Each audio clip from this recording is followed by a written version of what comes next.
And we're back to learning Photoshop in a year, day 242.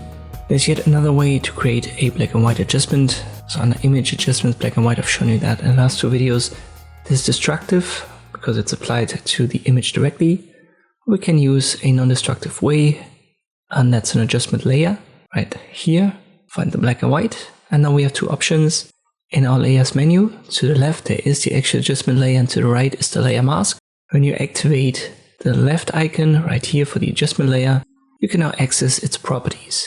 If you don't see that, go to Window, click on Properties right here. And you can see if I drag that out of here, these are the same properties that we've used under Image and Adjustment in our last two videos. So we now have these color sliders. We also have the tint, the drop down above for the presets, and the auto function.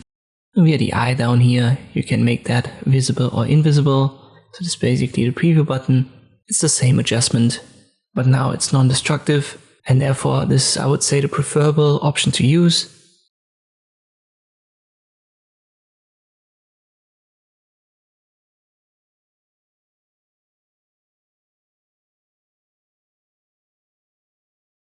Let's go down here where the circle is. This collects all adjustment layers, find the black and white, and then use it, and your images will be non-destructively turned black and white. I hope this video was helpful, thanks for watching, and I'll see you next time.